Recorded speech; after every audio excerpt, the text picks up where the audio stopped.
আউযু বিল্লাহি মিনাশ শাইতানির রাজিম বিসমিল্লাহির রহমানির রহিম। রব্বি আউযু বিকা মিন হামাযাতিশ শায়াতিন ওয়া আউযু বিকা রব্বি আইয়াহদুরুন। আলহামদুলিল্লাহি রাব্বিল আলামিন। কৃতজ্ঞতা এই বিশ্বজগতের সৃষ্টিকর্তা প্রতিপালকের প্রতি, যিনি আমাদেরকে আরও একবার সুযোগ করে দিয়েছেন, মুখোমুখি করে দিয়েছেন তার কিতাবের। এটা একান্তই তার পক্ষ থেকে আমাদেরকে দেয়া এক বিশেষ করুণা যে তিনি আমাদেরকে তার এই কিতাব পড়ে দেখতে দিচ্ছেন, শুনতে দিচ্ছেন, পরস্পর বলাবলি করতে দিচ্ছেন, চিন্তা ভাবনা করতে দিচ্ছেন।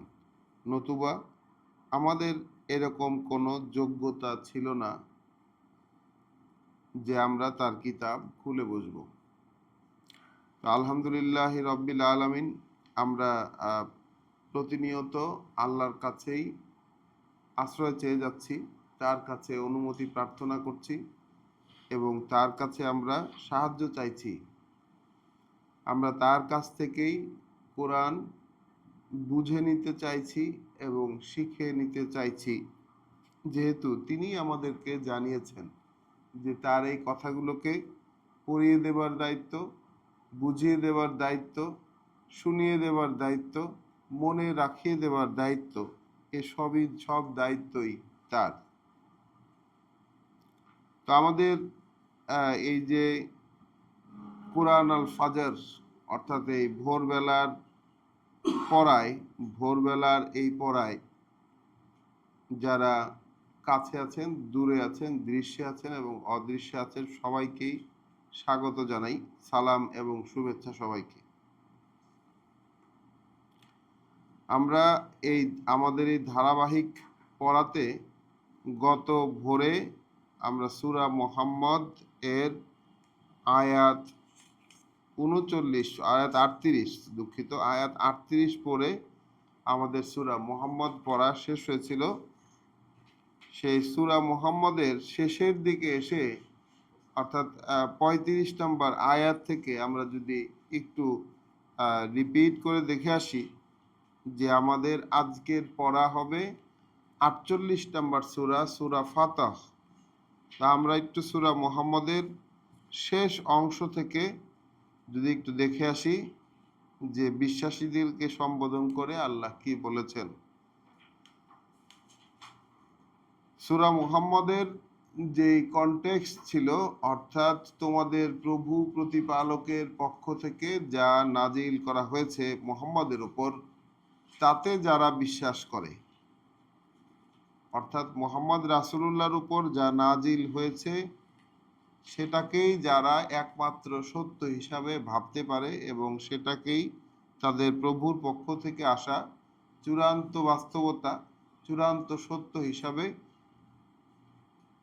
যেসব মানুষ নিয়েছে, গ্রহণ করেছে চূড়ান্ত সত্য হিসাবে, তাদেরকে নিয়ে আল্লাহ কি করতে চান, তাদেরকে কেমন কেমন করতে চান, সেই সম্পর্কে বিশদ কথাবার্তা আমরা পড়েছি। আয়াত 35-এ আল্লাহ এই বিশ্বাসীদেরকে বলেছেন যে তোমরা মন ভাঙা হইও না, না তোমরা সন্ধি সমঝোতার আবেদন জানাবে। তোমরা মন ভাঙা হইও না, না তোমরা সন্ধি সমঝোতার আবেদন জানাবে। তোমরাই হবে উচ্চতর, আল্লাহ তোমাদের সাথেই আছেন এবং তিনি তোমাদের কোনো আমল, কোনো কর্মকাণ্ডকে নষ্ট হয়ে যেতে দেবেন না। নিঃসন্দেহে পৃথিবীর এই জীবনটি খেলা এবং তামাশা।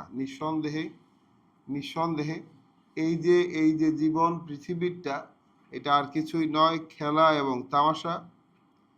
যদি তোমরা তার কথায় বিশ্বাস করো এবং সচেতন হও, তিনি তোমাদেরকে দেবেন তোমাদের পুরস্কার এবং তোমাদের কাছ থেকে তোমাদের সম্পদ চাইবেন না। যদি তিনি তোমাদের কাছ থেকে সম্পদ চেয়ে বসেন, যদি চান তিনি তোমাদের কাছ থেকে সম্পদ, তাহলে তো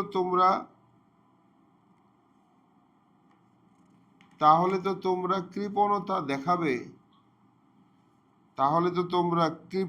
দেখাবে, এবং তিনি তোমাদের অন্তর্নিহিত, তোমাদের বুকের ভেতর যে কৃপণতা, সেটাকে বাইরে নিয়ে আসবেন, প্রকাশ্যে নিয়ে আসবেন। তা আল্লাহ লক্ষ্য করে দেখতে বলেছেন যে এই তোমরাই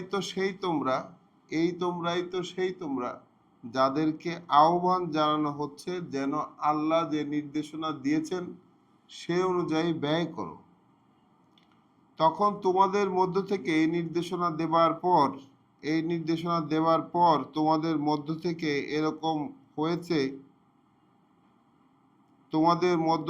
এরকম হয়েছে যারা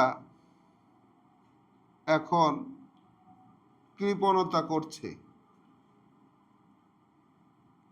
তো এই নির্দেশনা দিলেন আল্লাহ যে যেন তোমরা ব্যয় করো আল্লাহর নির্দেশনা দেওয়া যে পথ, সেই পথে। কিন্তু এই নির্দেশনা দেবার পর তোমাদের মধ্য থেকে কৃপণতা করছে। তাহলে যে কৃপণতা করলো সেই কৃপণতা তার নিজের বিরুদ্ধেই, সে নিজের নফস থেকেই, সে নফসের পক্ষ থেকে, অর্থাৎ তার যে ব্যক্তিসত্তা, সেই ব্যক্তিসত্তার বিপরীতেই সে এই কৃপণতাটা করলো। আল্লাহর কিন্তু কোনো প্রয়োজন নাই, তিনি সকল ধনে ধনাঢ্য, আল্লাহ কিন্তু সকল ধনে ধনাঢ্য, আর তোমরাই কিন্তু ফকির, তোমাদেরই কিন্তু প্রয়োজন আছে। এখন তোমরা যদি মুখ ফিরিয়ে নাও, এক মহা নোটিশ দিয়ে সূরাটা শেষ করেছেন যে তোমরা যদি এখন মুখ ফিরিয়ে নাও, ওয়া ইন তাতাওয়াল্লাউ, তোমরা যদি এখন মুখ ফিরিয়ে নাও, ইয়াস্তাবদিল কওমান গায়রাকুম, তিনি তোমাদেরকে বাদ দিয়ে অন্য গোষ্ঠী নিয়ে আসবেন, সুম্মা লা ইয়াকুনু আমসালাকুম, তারা কিন্তু তোমাদের মতো উদাহরণের হবে না। অর্থাৎ বিশ্বাসীরা যদি এখন আল্লাহর কথা না শোনে, তাহলে বিশ্বাসীদেরকে বাদ দিয়ে ভিন্ন জাতি আল্লাহ নিয়ে আসার কথা বললেন। আমাদের আজকের পড়া সূরা আল ফাতহ 48 নম্বর সূরা কোরআন মজিদের, এটিও একটি মাদানী সূরা, অর্থাৎ মদিনায় অবতীর্ণ। ইতিহাসে আছে যে একদম রাসূলের নবুয়তি জীবনের একদম শেষে, যখন তিনি একদল বাহিনীকে পাঠিয়েছিলেন এবং একদল বাহিনী সহ গিয়েছিলেন যখন মক্কার উদ্দেশ্যে, যাত্রাপথে তাদেরকে আটকে দেওয়া হয়েছিল এবং সেইখানে হুদায়বিয়া সন্ধি নামে একটা সন্ধি চুক্তি স্বাক্ষরিত হয়, এবং তারপর থেকেই মূলত আর কোনো কিছুতে মুহাম্মদ রাসূলুল্লাহ পরাজিত বা এই ধরনের কোনো সিচুয়েশন আর ঘটেনি। এরপর যা ঘটেছে সেটা হচ্ছে বিজয়। তো সেই প্রেক্ষিতে আমরা আজকে সূরা আল ফাতহ পড়ব।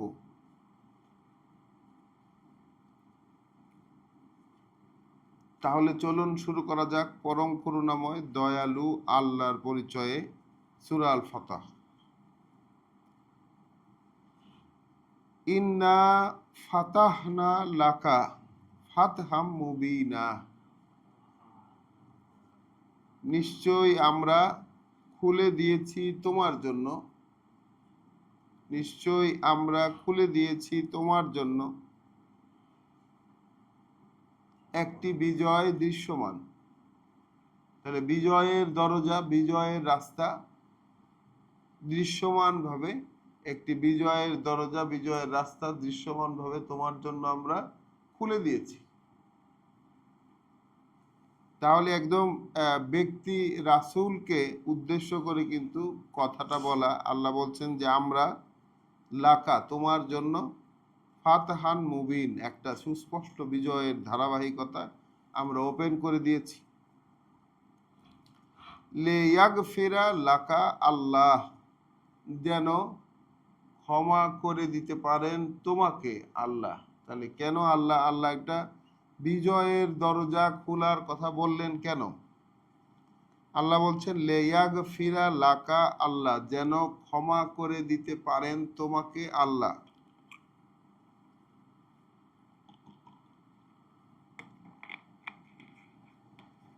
একজন ব্যক্তি তিনি পৃথিবীতে থাকা অবস্থাতেই ক্ষমা পাওয়ার সুসংবাদ আল্লাহর পক্ষ থেকে শুনছেন এই আয়াতের মাধ্যমে, যেন তোমাকে ক্ষমা করে দিতে পারেন আল্লাহ।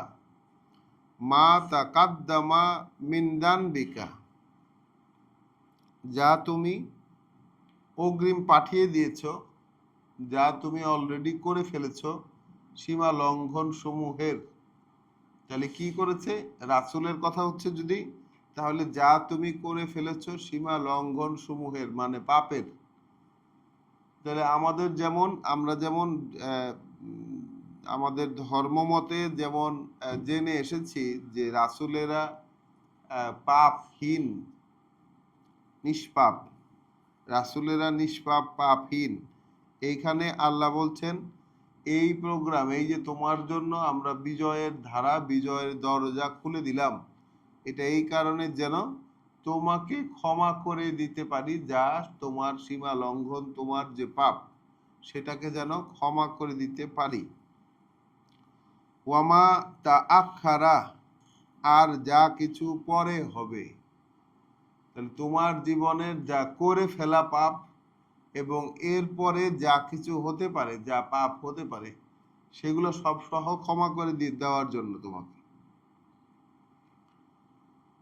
ওয়ায়ুতিম্মা নেমাতাহু আলাইকা, এবং এ কারণেও যেন মানে তোমার প্রতি যে এই যে দরজা আমরা খুলে দিলাম, বিজয়ের দরজা খুলে দিলাম, কেন এইটাই আল্লাহ এখন এখানে বলছে বিজয়ের দরজা খুলে দিয়েছি যাতে তুমি যা পাপ করেছো, যা সীমা লঙ্ঘন করেছো, এটা যেন ক্ষমা করে দিতে পারি আমরা, এবং পরবর্তীতে যা করবে সেটাও ক্ষমা করে দিতে পারি। এবং ইউতিম্মা নিয়ামাতাহু আলাইকা, এবং পূর্ণ করে দিতে তার করুণা। এই দরজা তিনি খুলে দিয়েছেন পূর্ণ করে দিতে তার করুণা তোমার উপরে, পূর্ণ করে দিতে তার করুণা তোমার উপরে। ওয়া ইয়াহদিয়াকা সিরাতান মুস্তাকিমা, তাহলে এবং পরিচালিত করতে তোমাকে এক নিশ্চিত স্থির পথে। সিরাত মানে পথ, মুস্তাকিম মানে নিশ্চিত স্থির। তাহলে তো আমরা আমাদের যে অনুবাদ গ্রন্থগুলো, সেই অনুবাদ গ্রন্থগুলোতে সিরাতে মুস্তাকিম বলতে সরল পথের কথাই শুনে এসেছি। তো আমরা অনুবাদের ক্ষেত্রে কিছুটা আপগ্রেড পেয়েছি, যেমন সরল পথ কথাটি বললে আসলে পথটি কেমন সেটি বোঝা যায় না অনেক সময়। এই জন্য সিরাতাল মুস্তাকিম বা সিরাতান মুস্তাকিম এই যে শব্দটা, সেই শব্দটাকে আমরা বলছি যে পথটা নিশ্চিত স্থির, অর্থাৎ এই যে পথের রূপরেখা, যে সিরাতে মুস্তাকিমের রূপরেখা, যে রূপটা আল্লাহ দেন এই কোরআনের ভিতরে, সিরাতে মুস্তাকিমের যে রূপটা আল্লাহ এই কোরআনের ভিতরে দেন, সেই পথটা এমন যে সেটার পরিণতি এবং সেটার পথ পরিক্রমা নকশাটা জানা, দেখা যায়, আল্লাহ কর্তৃক নিশ্চিত করে দেওয়া এবং স্থির। তাই আমরা সিরাতে মুস্তাকিমের বাংলা কিন্তু বলছি যে যে পথটা নিশ্চিত স্থির। তাহলে আমরা আবার শুরু থেকে পড়ি যে নিশ্চয়ই আমরা তোমার জন্য খুলে দিয়েছি, নিশ্চয়ই আমরা তোমার জন্য খুলে দিয়েছি একটা দৃশ্যমান স্পষ্ট বিজয়ের ধারা, যেন ক্ষমা করে দিতে পারেন তোমাকে আল্লাহ যা কিছু সীমা লঙ্ঘন তোমার, এবং যা কিছু সীমা লঙ্ঘন তোমার হয়েছে এবং যা কিছু তোমার পরবর্তীতে হবে, এবং তোমার উপর তার করুণাকে পূর্ণ করে দিতে, তোমার উপর তার করুণাকে পূর্ণ করে দিতে এবং পরিচালিত করতে তোমাকে, তোমাকে পরিচালিত করতে সেই নিশ্চিত স্থির পথে। ওয়ায়ান সুরাকা আল্লাহু নাসরান আজিজা, এবং যেন তিনি সাহায্য করতে পারেন তোমাকে আল্লাহ। তাহলে যেন সাহায্য করতে পারেন তোমাকে আল্লাহ এক মানে এক প্রচন্ড পরাক্রান্ত শক্তিমত্তা দিয়ে, এক শক্তিমত্তা দিয়ে তোমাকে যেন তিনি সাহায্য করতে পারেন। এখন আল্লাহ আমাদেরকে কিন্তু সাহায্য চাওয়ার মানে রাসূলকে দিয়ে, রাসূল কিভাবে সাহায্য চেয়েছিলেন সেটা কিন্তু আমরা দেখেছি। আল্লাহ শিখিয়ে দিয়েছেন সূরা বনি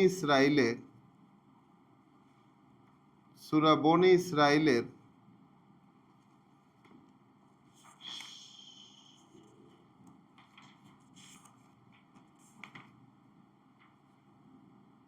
৮০ নম্বর আয়াতে আমরা যদি ৭৮ থেকে একটু পড়ে নেই তাহলে আমরা দেখতে পাবো যে ওহীর সাথে সংযোগের চর্চা, ওহীর সাথে সংযোগের চর্চা, এটাকে অনুশীলন করো, এটাকে ওহীর সাথে সংযোগের চর্চার অনুশীলন করো তোমরা সূর্য অস্তমিত হওয়ার সময় থেকে রাত হওয়া পর্যন্ত, সূর্য অস্তমিত হওয়ার সময় থেকে রাত হওয়া পর্যন্ত, এবং পাঠ করবে ফজরে অর্থাৎ ভোরে, পাঠ করবে ভোরে। নিশ্চয়ই ফজরের এই যে পড়া, ভোরের এই যে পড়া, সেটা উপস্থিত থেকে দেখা হয়। এবং রাতের সময়গুলোতে ৭৯ নম্বর আয়াত, রাতের বিভিন্ন সময়ে জেগে থাকবে এই পড়া নিয়ে, রাতের বিভিন্ন সময়ে জেগে থাকবে এই পড়া নিয়ে। এক অতিরিক্ত দায়িত্ব এটা তোমার জন্য। হতে পারে যে উঠাবেন তোমাকে, নিয়োগ করবেন তোমাকে তোমার প্রভু, হতে পারে যে নিয়োগ করবেন তোমাকে তোমার প্রভু এক প্রশংসিত অবস্থানে, যে হতে পারে তোমাকে নিয়োগ করবেন। এখন এই রাতের বেলা পড়া এবং দিনের এই যে দুই প্রান্তে অর্থাৎ সূর্য উদয় ও সূর্য অস্ত থেকে শুরু করে রাত হওয়া পর্যন্ত এবং ফজরের পড়া, এই দুটো ছাড়াও আল্লাহ দিলেন কি রাতের বিভিন্ন সময়, মিনাল লাইলে, রাতগুলো হতে, ফাতা হাজ্জাত বিহি, জেগে থাকবে তুমি এইটা নিয়ে অর্থাৎ এই পড়া নিয়ে। হ্যাঁ, এক নাফিলাতান লাকা, এক অতিরিক্ত দায়িত্ব তোমার জন্য। হতে পারে যে তোমাকে নিয়োগ করবেন তোমার প্রভু এক প্রশংসিত অবস্থানে, মাকামা মাহমুদা, এক প্রশংসিত অবস্থানে, যে অবস্থানটা প্রশংসিত, খেয়াল করবেন কিন্তু যে অবস্থানটা প্রশংসিত সেই অবস্থানে তোমাকে তিনি নিয়োগ করবেন। এটা হতে পারে এই ড্রিলগুলো করলে, এই কাজগুলো করলে। ওয়াকুল, ইন দ্য মিন টাইম তুমি বলতে থাকবে, আর বলতে থাকো রব্বি আদখিলনি মুদখালা সিদকিন, হে আমার প্রভু আপনি প্রবেশ করান আমাকে যে প্রবেশটা সত্যের হয়। ওয়া আখরিজনি মুখরাজা সিদকিন, এবং বের করে আনেন আমাকে যে বের করাটা সত্যের হয়, বের করে আনেন আমাকে যে বের করাটা সত্যের হয়। ওয়াজআললি মিন লাদুনকা সুলতানান নাসির, এবং আপনার পক্ষ থেকে একটা সাহায্যের প্রমাণ, আপনার পক্ষ থেকে একটা সাহায্যের প্রমাণ আমাকে আমার জন্য ব্যবস্থা করে দিন। প্রমাণ সহ সাহায্য, মানে আপনি যে আমাকে সাহায্য করছেন এইটা যেন আমার কাছে নিশ্চিতভাবে ধরা দেয় যে আপনি সাহায্য করতেছেন। তো আল্লাহ এখানে এই বনি ইসরায়েলে এই যে প্রার্থনার কথা আমরা দেখেছি, যে দিন শেষের পড়া, দিন শুরুর পড়া এবং রাতের বিভিন্ন সময়ে এই পড়া নিয়ে জেগে থাকা, রাতের বিভিন্ন সময়ে পড়া নিয়ে জেগে থাকা, তার বদৌলতে রাসূলুল্লাহকে আল্লাহ নিশ্চয়তা দিয়েছেন যে তোমাকে একটা প্রশংসিত অবস্থানে আমরা নিয়োগ করব এই কাজটা করলে। আর ইন দ্য মিন টাইম তুমি বলতে থাকো যে আমাকে ঢুকাইলেও সত্যে ঢুকান, যদি বাইর করে আনেন তাহলেও সত্যের মধ্যে বাইর করে নিয়ে আসেন, এবং একান্ত আপনার পক্ষ থেকে সাহায্যের একটা নমুনা, সাহায্যের একটা দৃশ্যমান প্রমাণ আমাকে দিন। তো সূরা ফাতহে আবার আমরা ফিরে আসি। সূরা ফাতহার আয়াত ৩ পড়ছিলাম আমরা। আল্লাহ এই যে বিজয়ের দরজা খুলে দিলেন, যে ১ নম্বর আয়াতে যে বিজয়ের দরজা খুলে দেওয়ার কথা বলছেন, সে বিজয়ের দরজা খুলে দিয়েছেন আল্লাহ কয়েকটা কারণে, সেই কারণগুলো ব্যাখ্যা করে বলছে। প্রথম কথা হচ্ছে যেন তোমাকে ক্ষমা করে দিতে পারি। রাসূলের প্রতি যে বিজয়ের ধারা, বিশ্বাসীদেরকে যে বিজয়ের ধারা আল্লাহ ওপেন করে দিয়েছেন, রাসূলের প্রতি যে বিজয়ের ধারা খুলে দিয়েছেন, সেই ধারা খুলে দিয়েছেন তাকে ক্ষমা করে দিতে। যেসব দোষ ত্রুটি, যেসব ভুল বা সীমা লঙ্ঘন তার দ্বারা হয়ে গেছে সেগুলোও, যেগুলো পরবর্তীতে হবে সেগুলোও, আমরা যে বলি আগে পিছের সমস্ত গুনাহ মাফ করে দেওয়া, যেটাকে বোঝায় আর কি। যা কিছু আগে হয়েছে সেটাও ক্ষমা করে দেবেন, যা কিছু পরবর্তীতে হবে সেটাও ক্ষমা করে দেবেন, এবং পূর্ণ করে দিতে তার নেয়ামত তোমাদের উপরে, পূর্ণ করে দিতে তার নেয়ামত তোমাদের উপরে, এবং পরিচালিত করতে তোমাকে, পূর্ণ করে দিতে তার নেয়ামত তোমার উপরে এবং পরিচালিত করতে তোমাকে সেই সিরাতে মুস্তাকিমে, অর্থাৎ নিশ্চিত স্থির পথে, নিশ্চিত স্থির পথে, এবং সাহায্য করতে তোমাকে আল্লাহ, এবং এই পথটা খুলে দিলেন যেন সাহায্য করেন তোমাকে আল্লাহ এক এক মানে প্রচন্ড সাহায্যে, এক শক্তিশালী সাহায্যে। হুয়া আল্লাজি, সেই তিনিই তো সেই আনজালা আস-সাকিনাতা ফি কুলুবিল মুমিনিন, অবতরণ করেছেন, নামিয়ে দিয়েছেন শান্তির বোধ। কি নামিয়ে দিয়েছেন? প্রশান্তি, প্রশান্তি। তাহলে আমরা যদি কখনো প্রশান্তি পেয়ে থাকি মনের ভিতরে, যে প্রশান্তিটা মন থেকে দেহে ছড়িয়ে পড়ে, তাহলে আমাদের কখনো এরকম অনুভূতি যদি হয়ে থাকে তাহলে সেটা হয়তো আমরা হয়তো মনে করতে পারতে পারি। তো তিনি অর্থাৎ যে তিনি রাসূলুল্লাহকে এইভাবে ক্ষমা এবং সাহায্যের প্রতিশ্রুতি দিচ্ছেন, আল্লাহ বলছেন তিনিই তো সেই যিনি অবতরণ করেছেন শান্তি এবং স্বস্তির বোধ। ফি কুলুবিল মুমিনিন, কোথায় অবতরণ করেছেন? বিশ্বাসীদের অন্তরে। তিনি শান্তি স্বস্তির বোধ অবতরণ করেছেন বিশ্বাসীদের অন্তরে। লে ইয়াজদাদু ঈমানান মা ঈমানিহিম, বাড়িয়ে দিতে এক স্তর বিশ্বাস। তাহলে বিশ্বাসীদের ক্ষেত্রে আল্লাহ কি ট্রিটমেন্ট দিচ্ছেন? এমন এক পরিস্থিতি যুদ্ধের পরিস্থিতি আমরা সূরা মুহাম্মদে দেখে এসেছি, কিন্তু যে একটা সিচুয়েশনের পরে গিয়ে অবিশ্বাসীদেরকে সামনে যখন মুখোমুখি হবে তখন তাদেরকে গর্দানে আঘাত করবে এবং তাদেরকে পর্যুদস্ত করে ফেলা পর্যন্ত তাদেরকে বাঁধবে। তারপর চাইলে দয়া করতে পারো অথবা চাইলে জরিমানা নিয়ে তাদেরকে ছাড়তে পারো। আমরা মুহাম্মদে কিন্তু পড়ে এসেছি।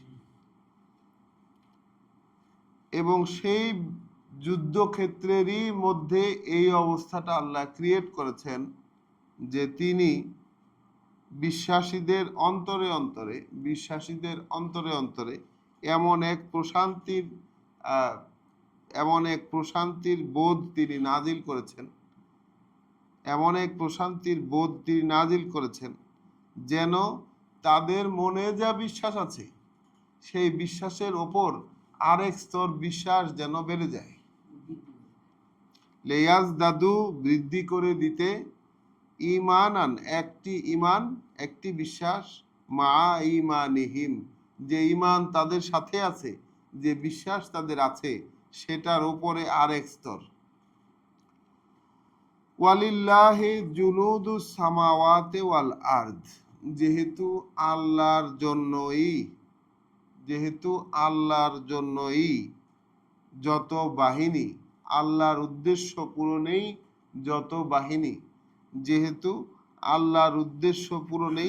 যত বাহিনী, ওই আকাশের আর এই জমিনের।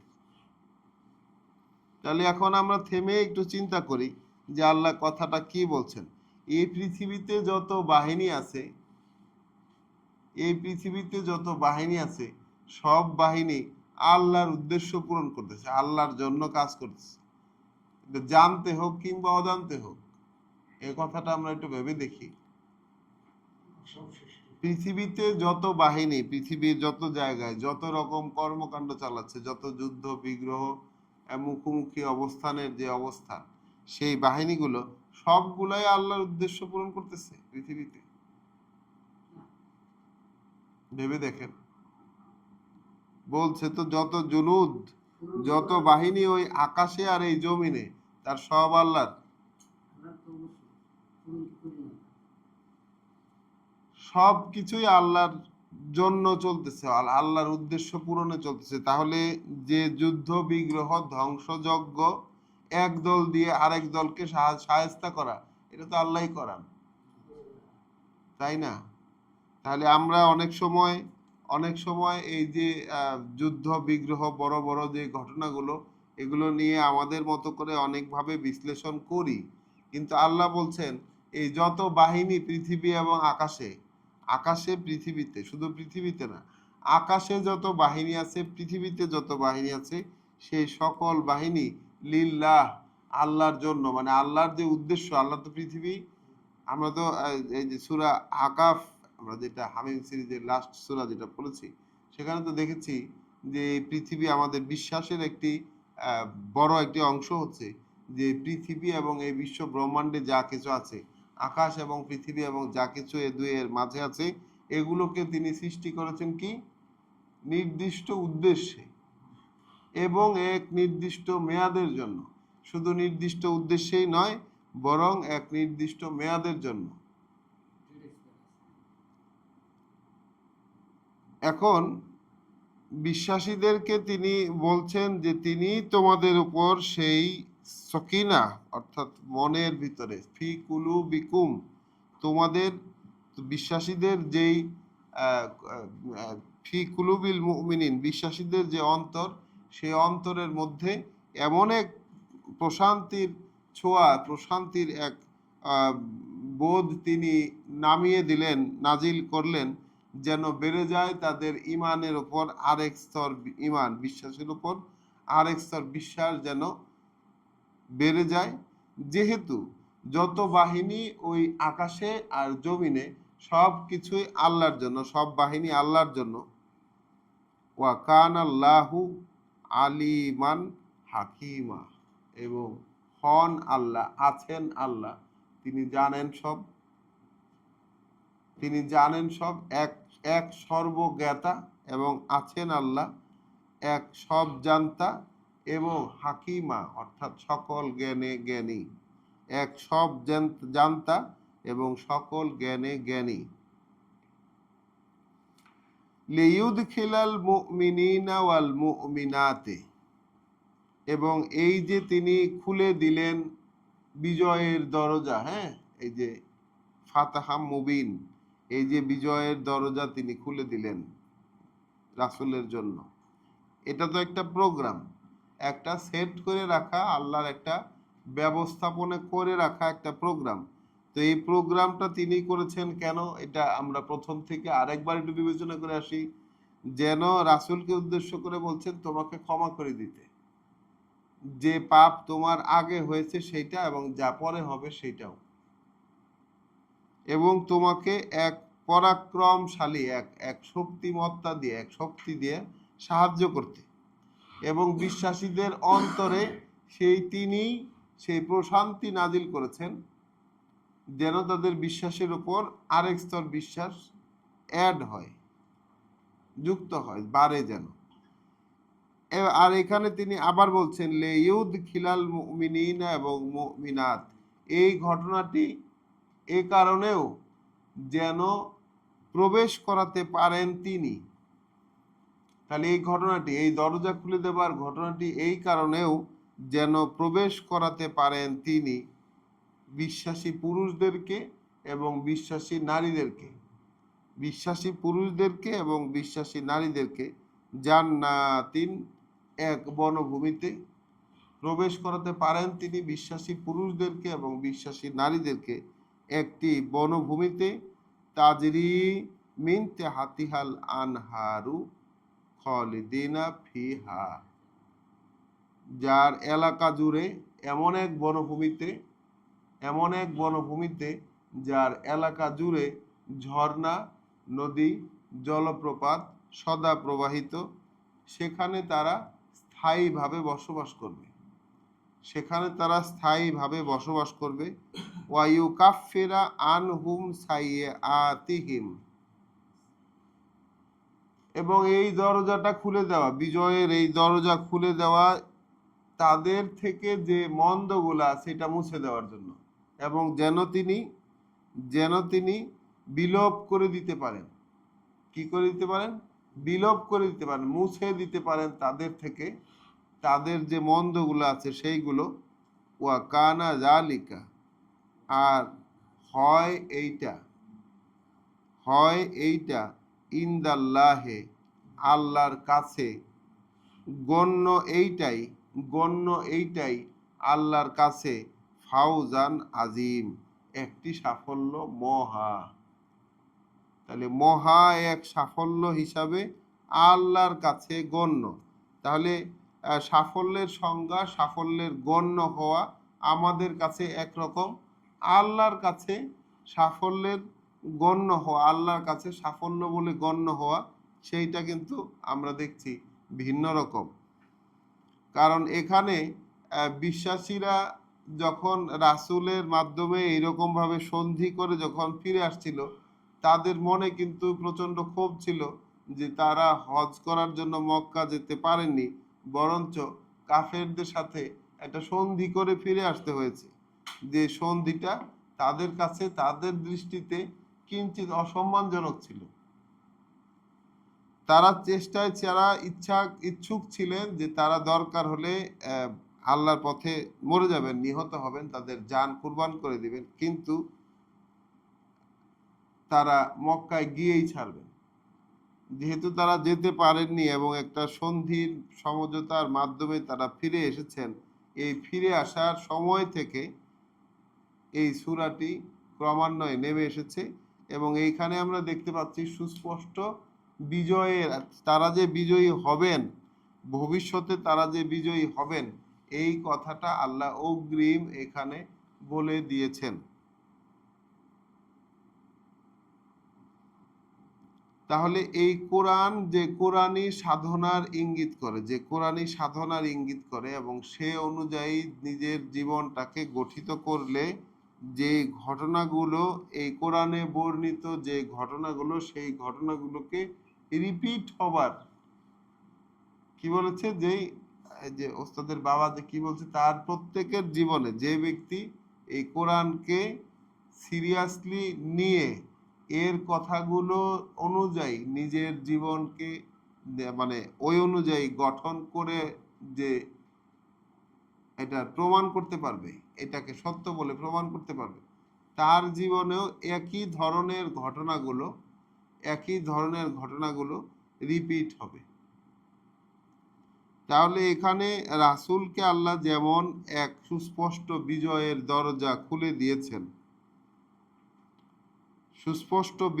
দরজা খুলে দিয়েছেন, যেন আগের পরের যত দোষ ত্রুটি আছে সব ক্ষমা করে দিতে পারেন, এক সাহায্য করতে পারেন, পরাক্রমশালী সাহায্য। বিশ্বাসীদের অন্তরে তিনি প্রশান্তি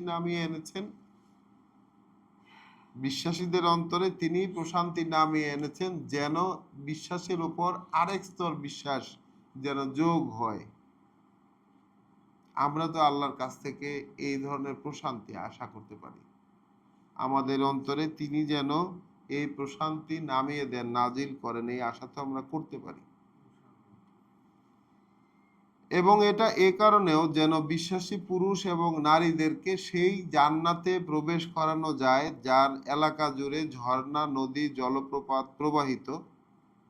সেখানে তারা স্থায়ীভাবে বসবাস করবে এবং তাদের থেকে যে মন্দগুলো, সেই মন্দগুলোকে আল্লাহ বলছেন বিলোপ করে দেব, মুছে দেব।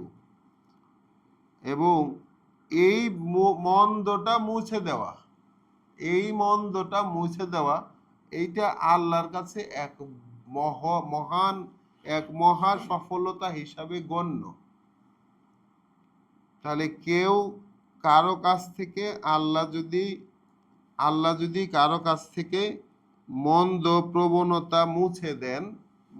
প্রবণতা কারো কাছ থেকে যদি মুছে দেন, এইটা আল্লাহর কাছে একটা বিরাট সফলতা হিসাবে গণ্য হয়। এখন সূরা মুহাম্মদে আমরা একটু যে সূরাটা পরে আমাদের শেষ হয়েছে পড়া, সেই সূরার শুরু হয়েছিল কি দিয়ে, এইটা আমরা একটু দেখব। 47-এর 2 নম্বর আয়াত, 47 নম্বর সূরার 2 নম্বর, ঠিক এর পূর্ববর্তী সূরার 2 নম্বর আয়াতটি আমরা একটু দেখে আসব। ওয়াল্লাযিনা আমানু, আর যারা বিশ্বাস এনেছে, ওয়া আমিলু আস-সলিহাত, এবং কাজ করছে যারা সংশোধনের বা নিজেকে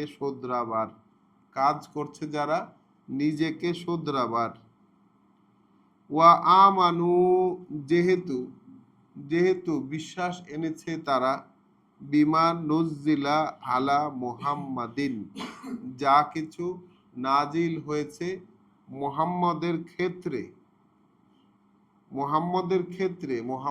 উপরে যা কিছু নাজিল হয়েছে, ওয়া হুয়াল হাক্কু মিন রাব্বিহিম, যেহেতু সেটাই একমাত্র সত্য তাদের প্রভুর পক্ষ থেকে।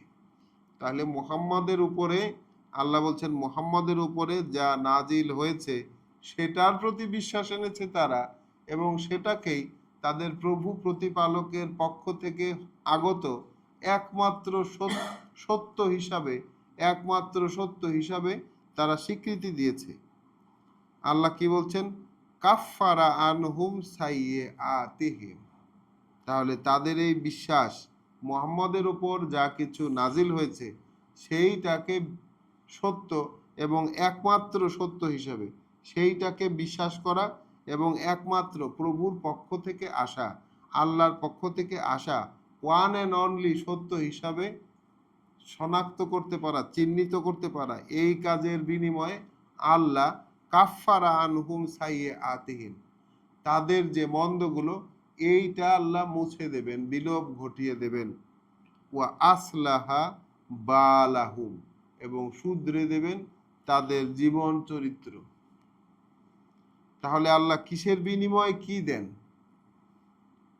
মুহাম্মদ রাসূলুল্লাহর উপর যা কিছু নাজিল হয়েছে সেটাকে বিশ্বাস এবং একমাত্র সত্য হিসাবে স্বীকৃতি দেওয়া এবং গ্রাহ্য করার বিনিময়ে আল্লাহ কিন্তু তাদের মন্দগুলো মুছে দেন।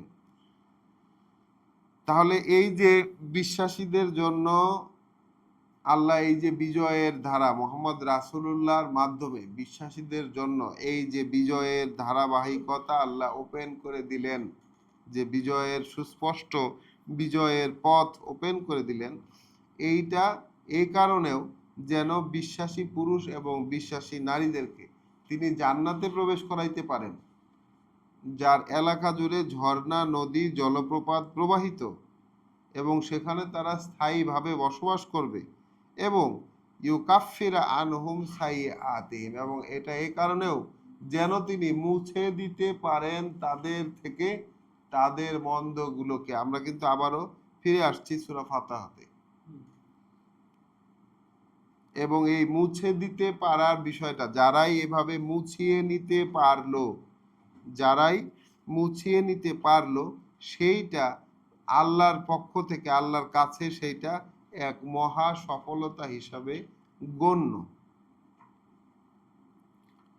ওয়াইউআযিবাল মুনাফিকিনা ওয়াল মুনাফিকাতি, এবং এই যে বিজয়ের দরজা তিনি খুলে দিয়েছেন, এটা এ কারণেও যেন শাস্তি দিতে পারেন। আয়াত 6 সূরা ফাতিহা, যেন শাস্তি দিতে পারেন মুনাফিক পুরুষ এবং মুনাফিক নারীদেরকে, অর্থাৎ ভণ্ড বিশ্বাসীদের কথা বলা হচ্ছে এখানে। ভণ্ড বিশ্বাসী, ফলস ক্লেমার অফ গাইডেন্স, যার কাছে বিশ্বাস নাই কিন্তু সে ক্লেম করে, সে দাবি করে যে তার বিশ্বাস আছে। তাহলে মুনাফিক ভণ্ড পুরুষ এবং মুনাফিক ভণ্ড নারী, মুনাফিকাত, এই ভণ্ড পুরুষ এবং ভণ্ড বিশ্বাসী নারীদেরকে তিনি যেন শাস্তি দিতে পারেন। ওয়াল মুশরিকিন ওয়াল মুশরিকাত, এবং শাস্তি দিতে পারেন তার সাথে অংশী সাব্যস্ত করা পুরুষ এবং তার সাথে অংশী সাব্যস্ত করা নারীদেরকে। আযযান্নিনা বিল্লাহি জান্না সাউএ, যারা কিনা ভাবছিল, যারা কিনা ভেবেছিল, অনুমান করেছিল, যারা কিনা ভেবেছিল, অনুমান করেছিল আল্লাহর ব্যাপারে সব মন্দ চিন্তা, মন্দ ভাবনা। তাহলে যুদ্ধের মধ্যে থাকা অবস্থায়, যুদ্ধের মধ্যে থাকা অবস্থায় যখন বিশ্বাসীদের কিন্তু ক্ষতি হয়ে গেছিল একটা, খেয়াল করবেন আপনাদের সেই কাহিনী মনে আছে কিনা, যখন বিশ্বাসীদের একটা ক্ষতির সম্মুখীন হতে হয়েছিল, যেহেতু তারা রাসূলের আদেশ যুদ্ধক্ষেত্রে মানে নাই।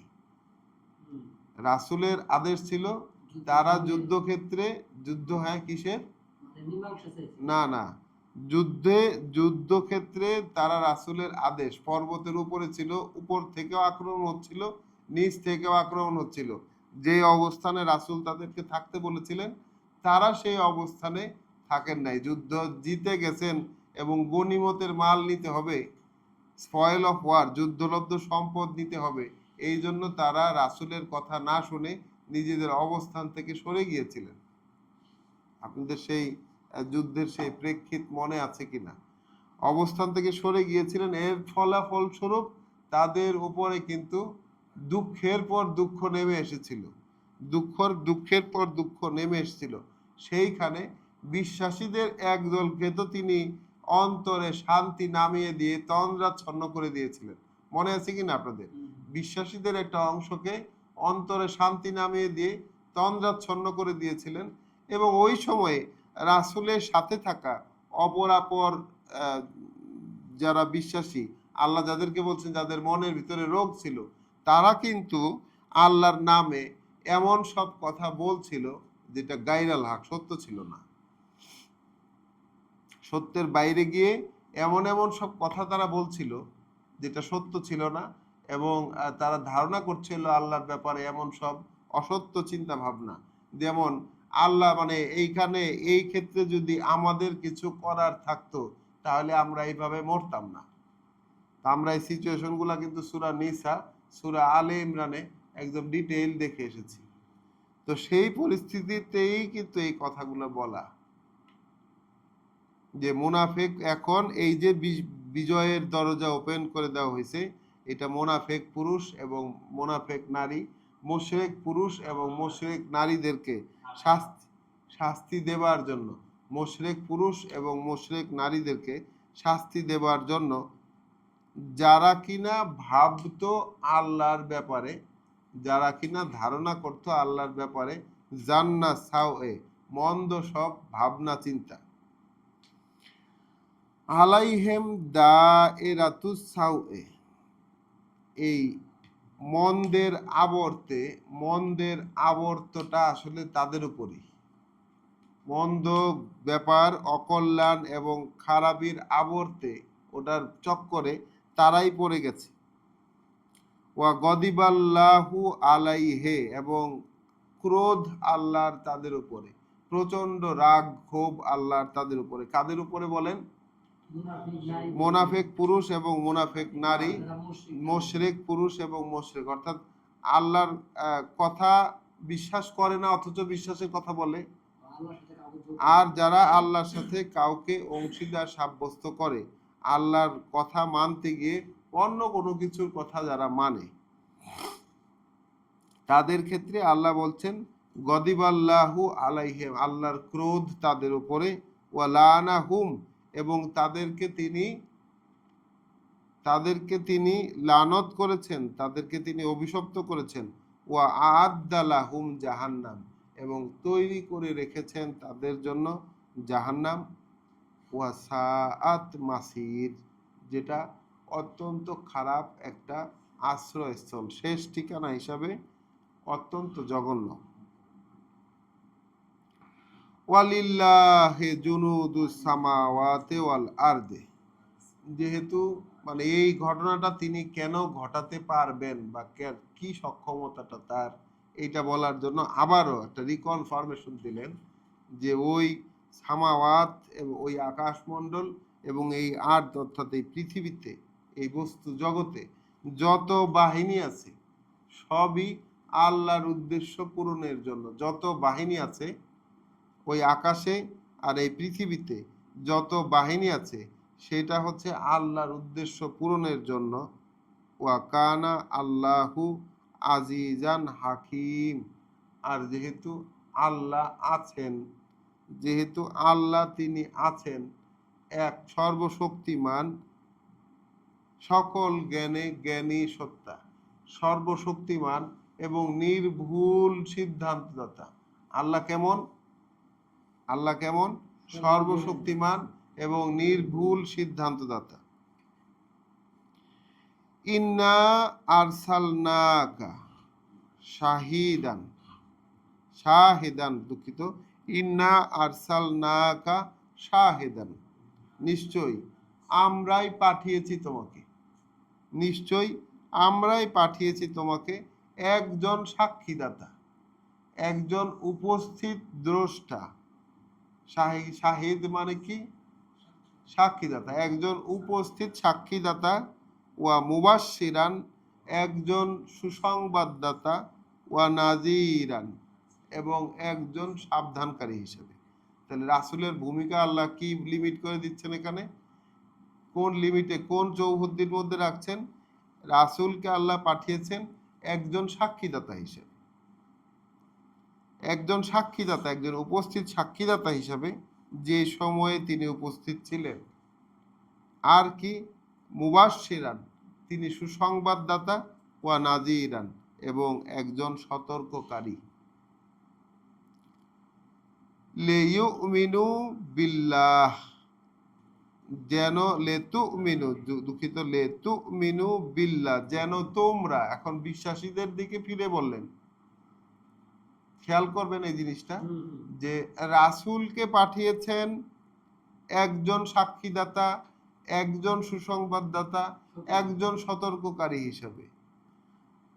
আর এই সাক্ষী, সুসংবাদ এবং আল্লাহর কথা দিয়ে যে সতর্ক করা, এইটার ফাংশনটা বিশ্বাসীদের দিকে ফিরে বলতেছেন লেতুমিনু, যেন তোমরা বিশ্বাস করতে পারো। লেতুমিনু, যেন তোমরা বিশ্বাস করতে পারো। বিল্লাহ, আল্লাহর প্রতি। তোমরা বিশ্বাস আনতে পারো আল্লাহর প্রতি, ওয়া রাসূলিহি, এবং তার রাসূলের প্রতি, তার বার্তাবাহকের প্রতি, ওয়া তুআজ্জিরুহু, এবং তাকে যেন সমর্থন দাও, তাকে যেন সমর্থন দাও, ওয়া তুওয়াক্কিরুহু, এবং তার প্রাপ্য সম্মান ও মর্যাদা দাও। তাহলে রাসূলকে কি করবে বলেন? রাসূলকে করবে সর্বোচ্চ সমর্থন এবং তার সম্মান এবং মর্যাদা দিবে, তাকে তার সম্মান এবং মর্যাদা। ওয়া তুসাব্বিহুহু, এবং যেন, তাহলে রাসূলকে পাঠিয়েছেন যেন তোমরা তুসাব্বিহুহু, তোমরা যেন প্রতিনিয়ত কাজ করে যেতে পারো। তোমাদের জন্য নিত্যকার যেসব কর্মকাণ্ড বেঁধে দেয়া, নিত্যকার কর্মকাণ্ড, যেটা প্রেসক্রিপশন দেয়া, যেসব কর্মকাণ্ড এই কিতাবের ভাজে ভাজে মানুষের জন্য করণীয় হিসাবে দেওয়া, সেইটা যেন প্রতিনিয়ত তোমরা করে যেতে পারো।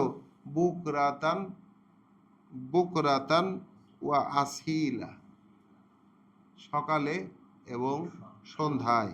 তাহলে সকাল সন্ধ্যা অর্থাৎ দিনমান রাত, মানে সারা দিন এবং রাতে মানুষের জন্য, বিশ্বাসীদের জন্য যা কিছুই করণীয় করেছেন আল্লাহ, সেইটা যেন করতে পারে তারা, এই জন্য রাসূলকে পাঠানো হয়েছে,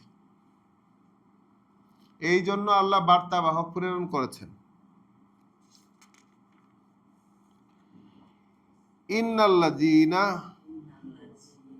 ইউবাইউনাকা, তাহলে কার্যত তারা যারা বায়াত করেছে, একান্ত বিশ্বাসের শপথ, একান্ত বিশ্বাসের শপথ করেছে যারা তোমার সাথে। ইন্নামা ইউবাইউনাল্লাহ, কার্যত শপথ করেছে তারা, একান্ত বিশ্বাসের শপথ করেছে তারা আল্লাহর সাথে।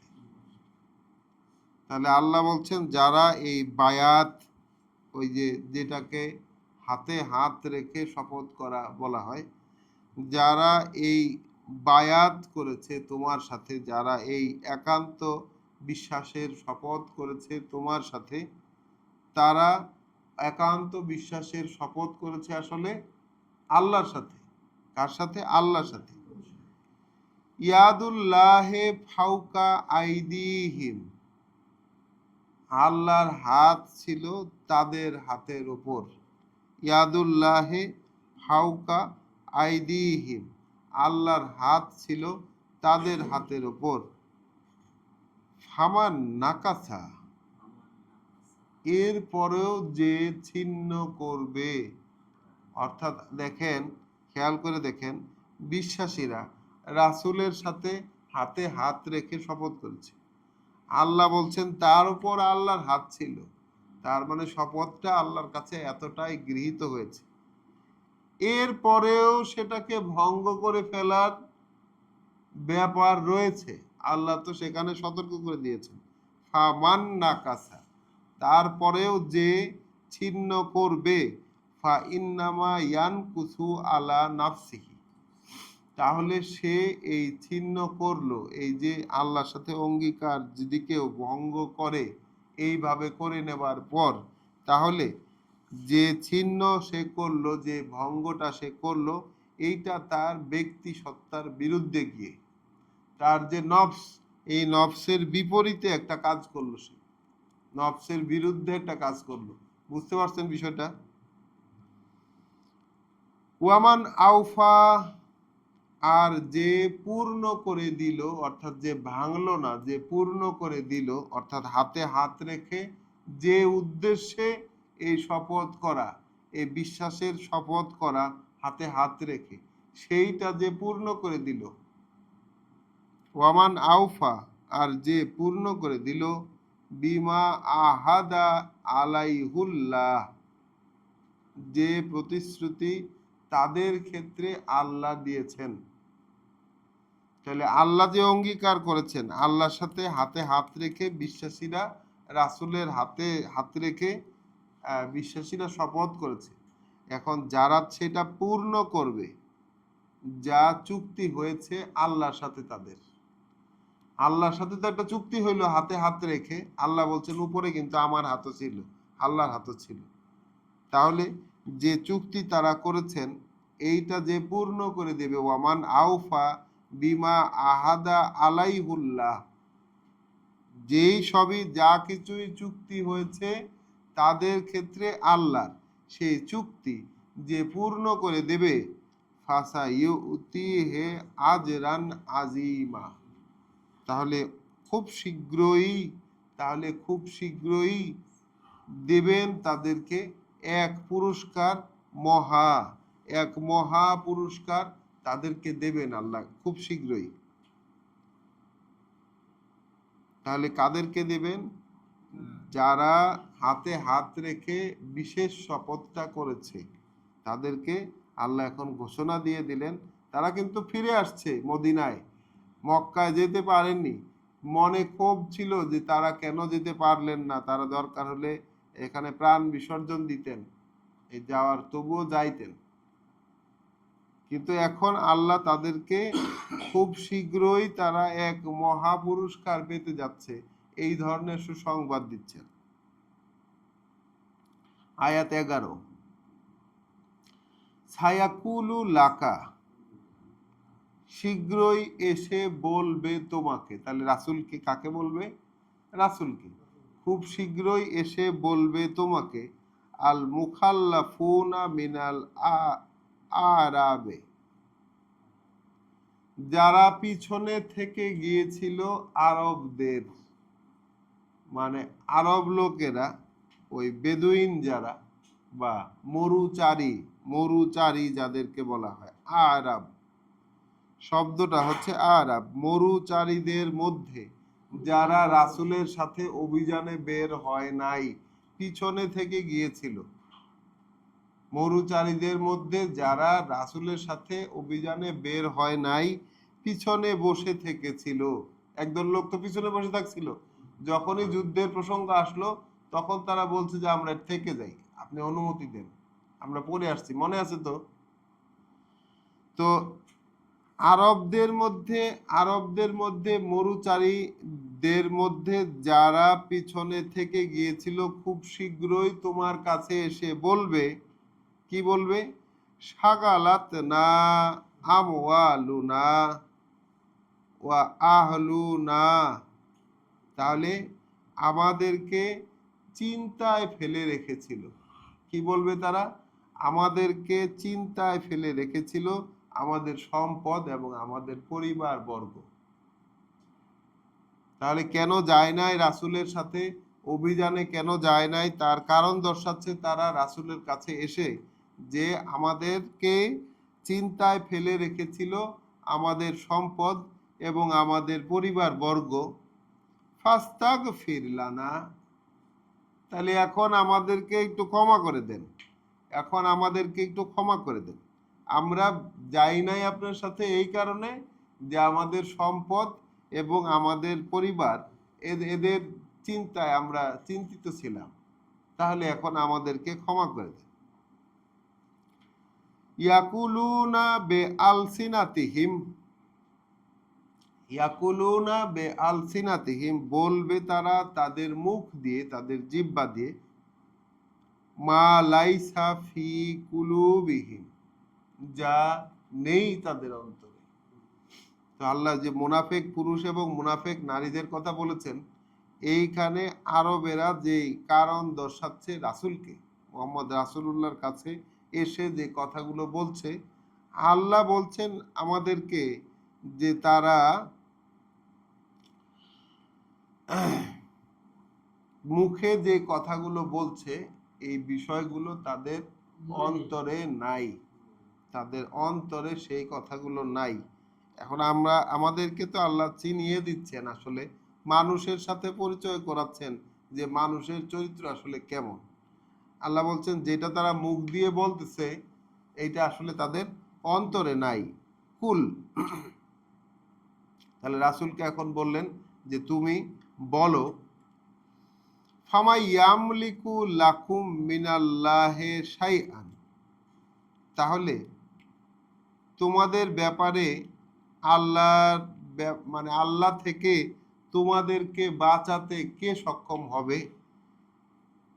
ইন আরাদা বিকুম দররান, যদি তিনি চান তোমাদের ক্ষতি করতে, যদি তিনি তোমাদের ক্ষতি করতে চান, আও আরাদা বিকুম নাফআ, অথবা তিনি তোমাদের একটা উপকার করতে চান, একটা উপকার করতে চান কিংবা ক্ষতি করতে চান, এইরকম যদি আল্লাহ চান তোমাদের ক্ষেত্রে, তাহলে কে সক্ষম হবে তার বিপরীতে গিয়ে তোমাদেরকে বাঁচাইতে?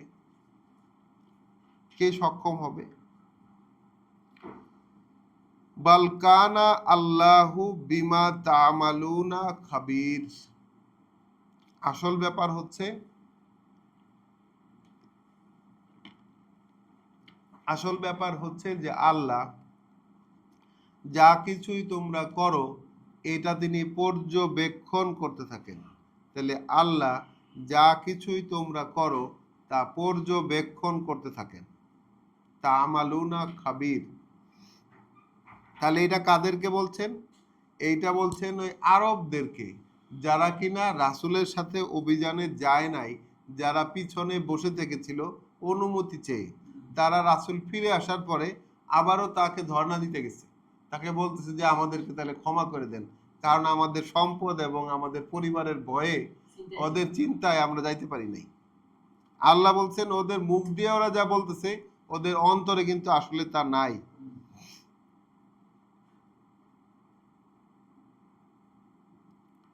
বাল জনান্তুম আন লাইয়ান কালিবার রাসূলু ওয়াল মুমিনুনা ইলা আহলিহিম, আসলে তোমরা ভেবেছিলে, বাল জনান্তুম, আসলে তোমরা ভেবেছিলে, আন লান, যে কিছুতেই আর ইয়ান কালিবা, ফিরে আসছে না, কিছুতেই আর প্রত্যাবর্তন হচ্ছে না, ফিরে আসা হচ্ছে না, আর রাসূল ওয়াল মুমিনুন, রাসূলের এবং বিশ্বাসীদের কিছুতেই আর ফিরে আসা হচ্ছে না। তাহলে ওরা ভেবেছিল, যারা কিনা পিছনে থেকে গিয়েছিল, তাদের অন্তরের ভিতরে কি আছে এটা আল্লাহ প্রকাশ করে দিচ্ছেন এখানে।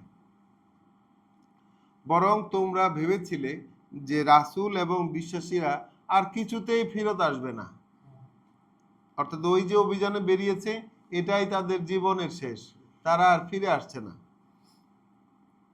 তাদের পরিবারের কাছে আবাদান, কশিন কালেও।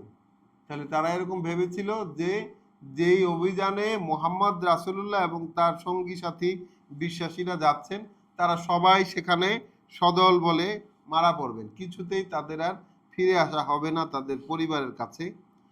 ওয়া যুইয়িনা যালিকা ফি কুলুবিকুম, আর আকর্ষণীয় করে দেয়া হয়েছিল, আকর্ষণীয় করে দেয়া হয়েছিল এই ভাবনাটা, এই যে এরকম তারা ভাবছে যে রাসূল কিছুতেই এবং বিশ্বাসীরা কিছুতেই তাদের পরিবারের কাছে আর ফিরে আসতে পারবে না, এই যে ভাবনাটা তারা ভেবেছে, এই ভাবনাটা তাদের ভাবার কারণটা এখন ব্যাখ্যা করছেন আল্লাহ, যে আকর্ষণীয় করে দেওয়া হয়েছিল ওরকম ভাবনাটা তাদের অন্তরের ভিতরে। ওয়া জনান্তুম, এবং তোমরা ভাবছিলে, জন্না সাউ এ, যত মন্দ ভাবনা, যত জঘন্য চিন্তা ভাবনা, সেটা তোমরা করছিলে। ওয়া কুনতুম কওমান বুর, এবং হয়ে গেছিলে তোমরা একদল লোক, পরিণত হয়েছিলে তোমরা একদল লোকে অত্যন্ত খারাপ মন মানসিকতা। তোমরা ধ্বংসপ্রাপ্ত এক গোষ্ঠীতে পরিণত হয়েছে, মানে ধ্বংস হবে, ধ্বংসের উপযোগী এক গোষ্ঠীতে পরিণত হয়ে গেছে। ওয়ামান লাম ইউমিন বিল্লাহ, কেননা যে বিশ্বাস রাখতে পারে না আল্লাহর উপরে, ওয়া রাসূলিহি, অর্থাৎ বিশ্বাস রাখতে পারে না তার রাসূলে, তার বার্তা বাহকে, ফা ইন্না আতাদনা লিল কাফিরিনা সাঈদ, তাহলে আমরা প্রস্তুত করে রেখেছি তাহলে নিশ্চিত এটা যে আমরা প্রস্তুত করে রেখেছি কাফেরদের জন্য, যারাই বিশ্বাস রাখতে পারলো না আল্লাহর এবং তার বার্তাবাহকের উপরে, এই ধরনের অবিশ্বাসীদের জন্য, এই ধরনের অগ্রাহ্যকারীদের জন্য আমরা প্রস্তুত করে রেখেছি জ্বলন্ত আগুন। ওয়ালিল্লাহে মুলকুস সামাওয়াতি ওয়াল আরদি, যেহেতু আল্লাহর উদ্দেশ্য পূরণেই, যেহেতু আল্লাহর জন্যই, তাহলে লিল্লাহ, লিল্লাহ শব্দটা আমরা একটু নতুন করে বলতেছি একটু, যে আল্লাহর উদ্দেশ্য পূরণে, আল্লাহর জন্য। আমরা নর্মালি বলি কি আল্লাহর জন্য, এখন বলছি যে আল্লাহর উদ্দেশ্য পূরণে। তাহলে আল্লাহর জন্যই যত ক্ষমতা, মানে আল্লাহর উদ্দেশ্য পূরণেই যত ক্ষমতা ওই আকাশের আর এই জমিনের, তাহলে যত ক্ষমতা, যত মুলক, যত রাজত্ব, সেটা কি করছে? আল্লাহর উদ্দেশ্য পূরণে কাজ করে চলছে। তারা আল্লাহর উদ্দেশ্য পূরণেই যত ক্ষমতা ওই আকাশের এবং এই জমিনের। ইউগফিরু লিমান ইয়াশা, ক্ষমা করে দেন তিনি যার ক্ষেত্রে তিনি উপযুক্ত মনে করেন। ক্ষমা করে দেন তিনি যে ক্ষমা চায়, এটাও বলতে পারি। ক্ষমা করে দেন তিনি মান, তাকে, ইয়াশা, যে চায়। ওয়া ইউআযযিবু মান ইয়াশা, এবং শাস্তিও দেন তিনি যাকে তিনি তার উপযুক্ত মনে করেন, অর্থাৎ যে শাস্তিটা চেয়ে নেয়। আল্লাহ তো আমাদেরকে এই কোরআনে জানিয়েছেন যে তোমাদের উপর যা বিপদাপদ যেটা নেমে আসে, ওইটা আসে কিন্তু তোমাদের দু হাতের কামাইয়ের কারণে, দু হাতের কামাইয়ের কারণে। আল্লাহর ইচ্ছাতে, আল্লাহর অনুমতিতেই পূর্ব লিখিত সব যে বিপদ আপদ নেমে আসে, সব কিছুই আল্লাহ আগে থেকে সেট করে রাখেন, সেটা ঘটার আগে সেটাকে মুক্ত করে দেন। তাহলে আল্লাহ হচ্ছেন ক্ষমাশীল, ক্ষমাশীল, দয়াময়। তাহলে কি বললাম আমরা? যত ক্ষমতা, যত রাজত্ব, সেটা আল্লাহর উদ্দেশ্য পূরণেই ওই আকাশের এবং এই জমিনের। তিনি ক্ষমা করে দেন তাকে যে ক্ষমা চায়, আবার তিনি শাস্তি দেন তাকে যে উপযুক্ত, অর্থাৎ যে শাস্তিটাও চেয়ে নেয়। ওয়া কান আল্লাহু গাফুরান রাহিমা, যেহেতু আল্লাহ আছেন তিনি ক্ষমাশীল, পরম দয়াময়। সায়াকুলুল মুখাল্লাফুনা, তাহলে যারা পিছনে থেকে গিয়েছিল, অভিযানে যায় নাই, খেয়াল করবেন, যারা অভিযানে যায় নাই, পিছনে থেকে গিয়েছিল, খুব শীঘ্রই তারা বলবে, ইজা আনতালাকতুম ইলা মাগানিমা, যখন তোমরা ওই গানিম অর্থাৎ যুদ্ধলব্ধ সম্পদ যখন তোমরা আনতে যাচ্ছ, ওটাকে সংগ্রহ করার জন্য যখন যাচ্ছ, তার মানে কি সিচুয়েশনটা খেয়াল করবেন। বিষয়টা হলো এমন, যেটা আমরা পরবর্তী সূরাতে দেখতে পাবো, পরবর্তী ফাতহার পরে যে হুজুরাত, এবং হুজুরাতের পরে আমরা এই যে সূরা মুলকে গিয়ে দেখতে পাবো যে এই হুদায়বিয়া সন্ধি করে মক্কায় যাওয়ার পথ থেকে ফিরে আসা বিশ্বাসীদের মদিনায় ফিরে আসার সাথে সাথে ওই মদিনাতেই তাদের একটা বিজয় সংগঠিত হয়, এবং ওখানে তারা যে বিজয়টি লাভ করেন, সেখান থেকে যা কিছু রেখে যাওয়া সম্পদ তাদের হস্তগত হয়। এইটা যখন আনতে যাওয়ার পথে এই মানে আয়াতটি আসে ওই একই প্রসঙ্গে।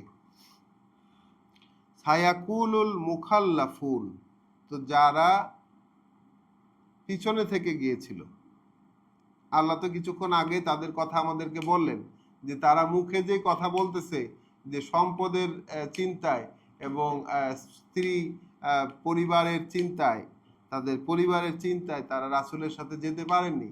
আল্লাহ বলছেন তারা মুখে যে কথাটা বলল, অন্তরে তাদের সেটা নাই।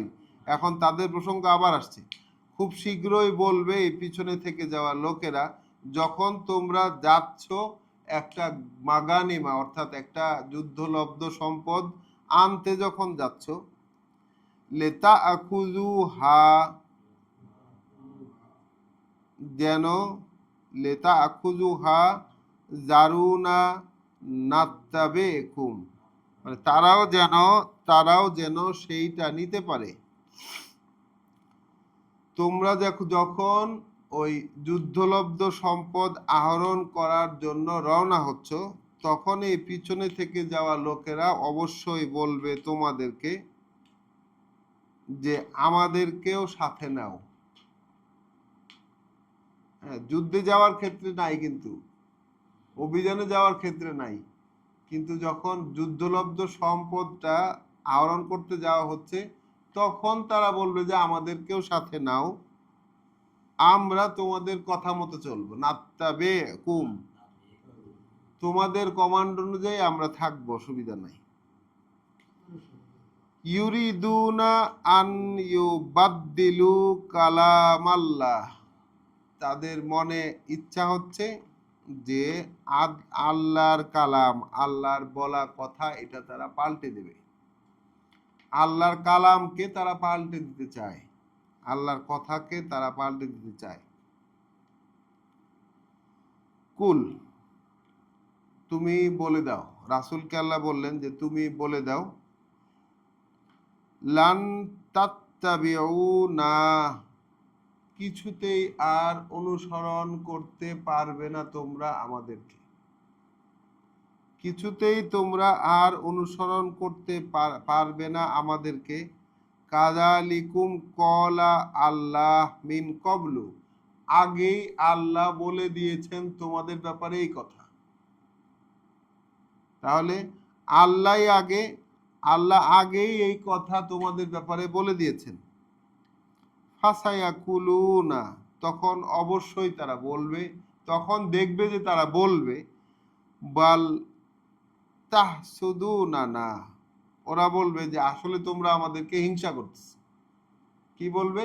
আসলে তোমরা আমাদেরকে হিংসা করছো। এটা কারা বলতেছে? যারা পিছনে থেকে গিয়েছিল, যারা যুদ্ধে যায় নাই, তারা যখন দেখলো যে প্রচুর সম্পদ সামনে পাওয়া যাচ্ছে, তখন বিশ্বাসীদের সাথে তারা যেতে চাচ্ছে, এবং যখন না করে দিলেন, আল্লাহ তার রাসূলের মাধ্যমে রাসূলকে বললেন যে তুমি বলে দাও যে কিছুতেই তোমরা আমাদের পিছন পিছন আসতে পারবে না। এই রকম আল্লাহ বলে দিয়েছেন আগে থেকে, আল্লাহ আগে থেকে এই কথা রায় দিয়ে দিয়েছেন যে তোমরা আমাদের পিছন পিছন আসতে পারবে না। তখন তারা সাথে সাথেই বলে উঠবে যে আসলে তোমরা আমাদেরকে হিংসা করতেছো।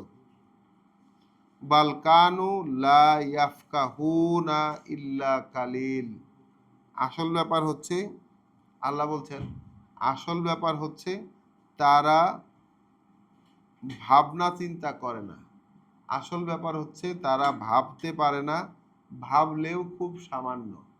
তারা চিন্তা ভাবনা করতে পারে না, করলেও খুব সামান্য।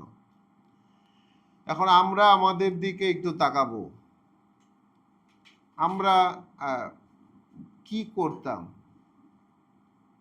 কারণ পরিবারের চিন্তা, সম্পদ রক্ষার চিন্তা, পরিবারের চিন্তা এবং সম্পদের চিন্তা, এটা তো আমাদের মধ্যেও আছে, আছে না? পরিবারের চিন্তা এবং সম্পদের চিন্তা আমাদের মধ্যেও আছে। তাহলে পরিবারের চিন্তা এবং সম্পদের চিন্তা, এইটা কিন্তু তাদেরকে বাধা দিয়েছিল রাসূলের কথার অনুসরণ করতে। এই কোরআনে আল্লাহ যে আদেশ তাদেরকে দিয়েছিলেন, এই কোরআনে আল্লাহ তাদেরকে যে আদেশ দিয়েছিলেন, সেই আদেশ অনুসরণ করতে তাদেরকে কিন্তু বাধা দিয়েছিল তাদের পরিবারের চিন্তা, তাদের সম্পদের চিন্তা।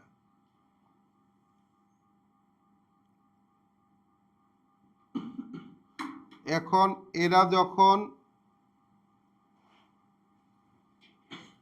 যখন এই যুদ্ধলব্ধ সম্পদ পাওয়ার ইচ্ছা পোষণ করতেছে, যুদ্ধে যাওয়ার ইচ্ছা নাই, কিন্তু যুদ্ধলব্ধ সম্পদ পাওয়ার ইচ্ছা যখন তারা করতেছে, তখন তাদের মুখ দিয়ে তাদের মনোভাব প্রকাশ হচ্ছে, এবং আল্লাহ গোপন কথাটাও বলে দিচ্ছেন তাদের ব্যাপারে। আল্লাহ বলেছেন তারা মুখে যা বলে অন্তরে তাদের সেটা নাই,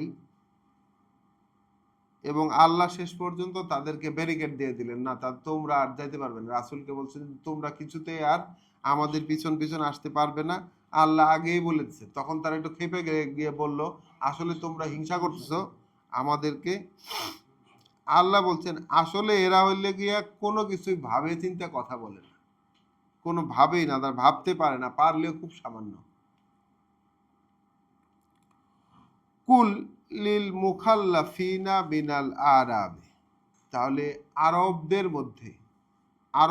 মধ্যে অর্থাৎ মরুচারীদের মধ্যে যারা পিছনে থেকে গিয়েছিল, মরুচারীদের মধ্যে, আয়াত 16, মরুচারীদের মধ্যে যারা পিছনে থেকে গিয়েছিল তাদেরকে বলো, তাদেরকে উদ্দেশ্য করে বলো, সাতুদ আউনা ইলা কৌমিন, খুব শীঘ্রই আবার তোমাদেরকে আহ্বান জানানো হবে এক গোষ্ঠীর প্রতি, উলে বা আসিন সাদিদ, যারা কঠোর যুদ্ধ শক্তির অধিকারী। তাহলে খুব কঠোর যুদ্ধবাজ, এক যুদ্ধ শক্তির অধিকারী একদল লোকের বিরুদ্ধে তোমাদেরকে আহ্বান জানানো হবে খুব শীঘ্রই। তুকাতিলুনাকুম, তুকাতিলুনাহুম, ওদের সাথে লড়াই করার উদ্দেশ্যে, তোমরা ওদের সাথে লড়াই করবে। আও ইউসলিমুন, দুঃখিত, ইউকাতিলুনাহুম আও ইউসলিমুন, তাদের সাথে যুদ্ধ করার জন্য তোমাদেরকে ডাকা হবে, অথবা ওরা হয়তো সমর্পণ জানাবে, ওরা হয়তো মেনে নেবে সন্ধি, তারা সন্ধি করবে তোমাদের সাথে। ফাইন তুতিউ ওয়া ইউতিকুম আল্লাহু আজরান হাসানান, তখন যদি তোমরা তুতিউ অর্থাৎ মেনে নাও, তখন যদি তোমরা মেনে নাও, অর্থাৎ তখন যখন যুদ্ধের জন্য ডাকা হবে তোমাদেরকে, তখন যদি তোমরা মেনে নাও, তাহলে তিনি তোমাদেরকে দেবেন আজরান হাসানান, এক চমৎকার পুরস্কার, এক চমৎকার পুরস্কার তিনি তোমাদেরকে দেবেন। অর্থাৎ এখানে আসলে কোনো কিছু না করে কোনো কিছু পাওয়ার কোনো সুযোগ নাই আর কি। তাদেরকে বলা হয়েছে ঠিক আছে, তোমরা এখন যেহেতু এত বড় বড় কথা বলছো, আবার তোমাদেরকে ডাকা হবে এক যুদ্ধবাজ জাতির বিরুদ্ধে, তখন তোমরা যুদ্ধ করবে তাদের সাথে, তাদেরকে পর্যুদস্ত বা তাদেরকে মানিয়ে ফেলবে তোমরা। এখন তখন যদি তোমরা মেনে নাও, তাহলে আল্লাহ তোমাদেরকে এক চমৎকার পুরস্কার দেবেন। ওয়া ইন তাতাওয়াল্লাউ, আর যদি তোমরা মুখ ফিরিয়ে নাও, যদি তোমরা মুখ ফিরিয়ে নাও, কামা তাওয়াল্লাইতুম মিন কাবলু, যেভাবে মুখ ফিরিয়ে নিয়েছিলে এর আগে, যদি তোমরা মুখ ফিরিয়ে নাও যেভাবে তোমরা মুখ ফিরিয়ে নিয়েছিলে আগে, ইউ আজিবকুম আযাবান আলিমা, শাস্তি দেবেন তিনি তোমাদেরকে এক কঠিন শাস্তিতে। তাহলে শাস্তি দেবেন তোমাদেরকে এক কঠিন শাস্তিতে। লাইসা আলাল আমা হারাজুন,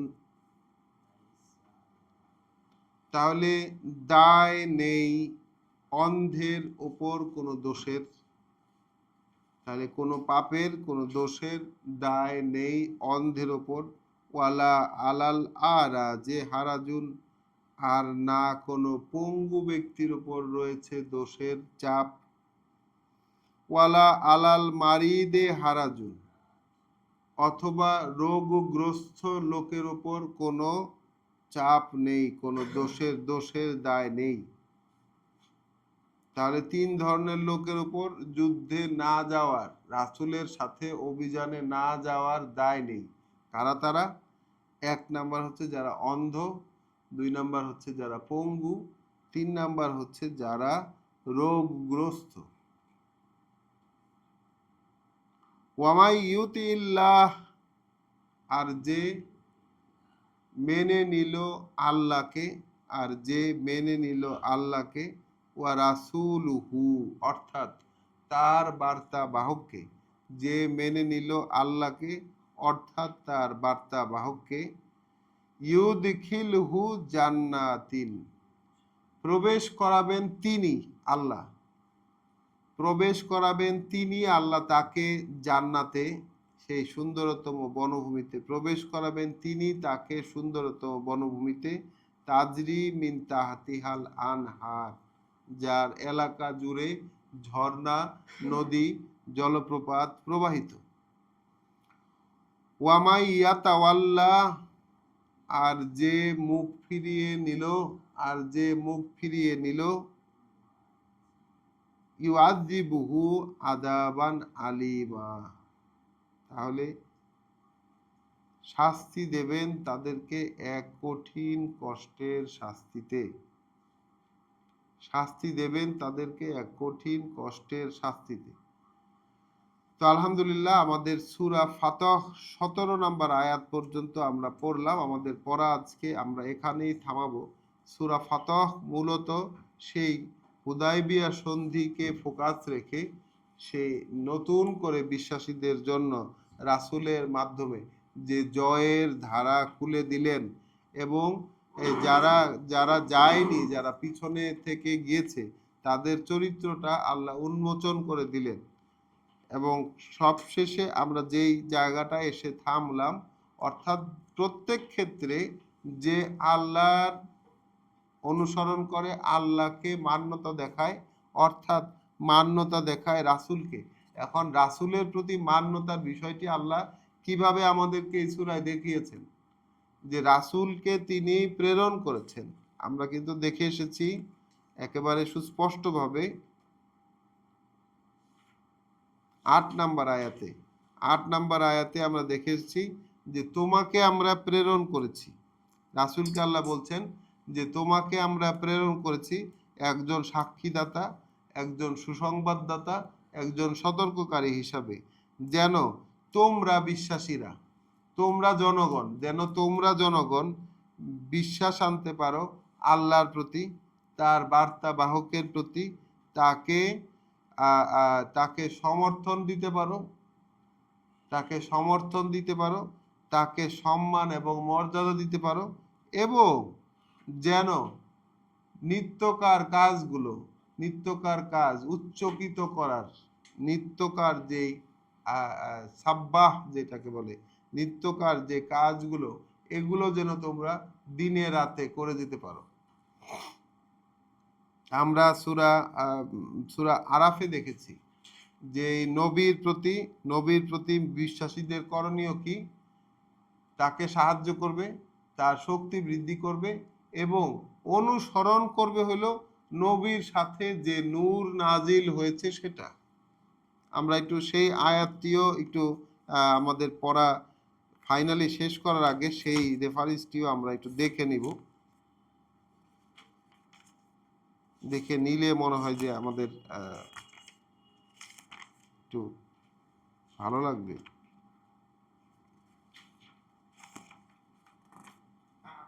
আয়াত 157, 7-এর 157।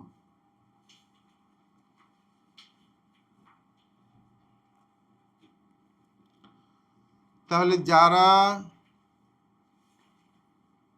অনুসরণ করে, 7-এর 157 কি, যারা অনুসরণ করবে একজন রাসূলের,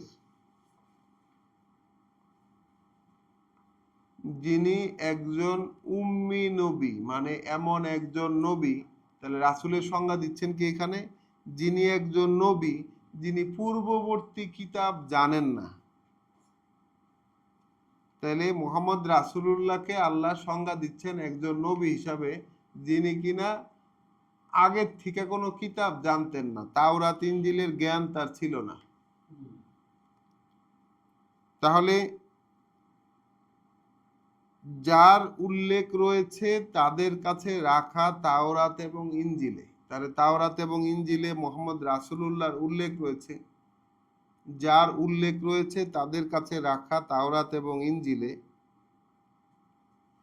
সে উৎসাহিত করে যেই সর্বজন বিদিত, সবাই যেইটা জানে যে ভালো ভালো কাজের, সেইটা করার উৎসাহ দেয় তোমাদেরকে, এবং সেটাকে বিকৃত করতে অনুৎসাহিত করে, বিকৃত করতে বাধা দেয়, এবং তোমাদের জন্য হালাল করে দেয়, তোমাদের জন্য বৈধ করে দেয় যত ভালো ভালো জিনিস, এবং নিষিদ্ধ করে তোমাদের থেকে যত মন্দ জিনিস, এবং তোমাদের উপর থেকে যে ভারী বোঝা তোমাদের উপর চাপানো ছিল সেটা হালকা করে দেয়, ভারী বোঝা চাপানো ছিল সেটা হালকা করে দেয়। এখন যারা যে আয়াতের লাস্টে 157 আয়াতের লাস্টে ফাল্লাযিনা আমানু বিহি, এখন যারা বিশ্বাস আনবে তার সাথে, এখন যারা বিশ্বাস আনবে তার সাথে, ওয়া আযযারুহু, ওয়া আযযারুহু, এবং তাকে সাহায্য সহযোগিতা করবে, ওয়া নাস মানে তার শক্তি বৃদ্ধি করবে, ওয়া নাসারুহু, এবং তাকে সহায়তা করবে, ওয়া ওয়াত্তাবিউ নূরা, ওয়াত্তাবিউ নূরা, এবং অনুসরণ করবে সেই আলো, আল্লাযী উনজিলা মাহু, যেটা নাজিল করা হয়েছে সেই নবীর সাথে। তাহলে নবীর সাথে যে আলো নাজিল করা হয়েছে অনুসরণ করবে তা, মানে সেই আলোকে অনুসরণ করবে, সেই নাজিল করা আলোকে, রাসূলের প্রতি শক্তি বৃদ্ধি করবে, রাসূলের প্রতি বিশ্বাস করবে, রাসূলকে শক্তি বৃদ্ধি করবে, তাকে সাহায্য সহযোগিতা করবে। কিন্তু অনুসরণ করার বিষয় যখন আসবে তখন তার সাথে যে আলো, যে নূর নাজিল করা হয়েছে সেই নূরের অনুসরণ করবে। উলাইকা হুমুল মুফলিহুন, তাহলে এই রকম যারা, তারাই কিন্তু কেবলমাত্র সফল। তাহলে রাসূলের প্রতি বিশ্বাসীদের দায়িত্ব কেমন, রাসূলের কর্মকাণ্ড কি, এর সবই আল্লাহ একদম সীমার ভিতরে সীমাবদ্ধ করে দিয়েছেন। যেটা এই কারণেই কোরআনকে আমরা দেখি আল্লাহ নিজেই বলেন হুদুদ আল্লাহ, আল্লাহর তৈরিকৃত যে সীমারেখা সেইটা। তো আমাদের কি রাসূলের কথা সম্পর্কে এই অনুমান নির্ভর কোনো কিছু বিশ্বাস করা আমাদের পক্ষে সম্ভব হয় কিনা, সম্ভব থাকে কিনা, বা রাসূলকেও যে অতি মানবীয় বিশ্বাস করা হয়, অতি মানবীয় যে বিশ্বাস করা হয়, কেউ কেউ বলেন তিনি তার রওজাতে এখনো জীবিত অবস্থায় দেখছেন সবকিছু, নানান রকম কথা যে রাসূল সম্পর্কে বলা হয়। কিন্তু আল্লাহ রাসূল চরিত্রটাকে যে লিমিটেশনের মধ্যে লিমিট করে রেখেছেন, আমরা কোনটা করব, বিশ্বাস করব কোনটা আমরা?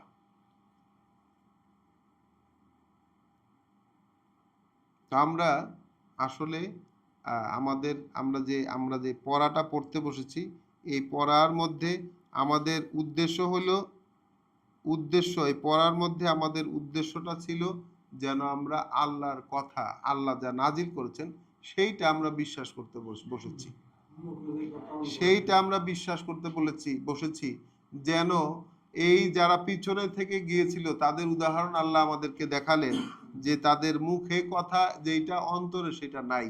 আমরা এখন কোরআন পড়ে দেখছি আমাদের অবস্থাও সেই রকমে পরিণত হয়েছে, মুখে আমাদের বিশ্বাসের কথা, কিন্তু আল্লাহর কথা অনুযায়ী চলার ধারে কাছেও আমরা নাই। তো এই অবস্থায় আমরা আমাদের আজকের পড়া সূরা ফাতহের 17 নম্বর আয়াত পড়ে আমরা শেষ করছি। আমরা তার কাছেই প্রার্থনা করি, তার কাছে আমরা সাহায্য চাইছি, এবং তার কাছে অনুমতি চেয়ে যাচ্ছি। হে আমাদের প্রভু, আমরা বিশ্বাস করেছি আপনি যা নাজিল করেছেন তাতে, এবং আমরা এভাবেই রাসূলের অনুসরণ করছি। তাই আমাদেরকেও আপনি আপনার সাক্ষ্যদাতাদের মধ্যে অন্তর্ভুক্ত করে নিন। আসসালামু আলাইকুম ওয়া রাহমাতুল্লাহ।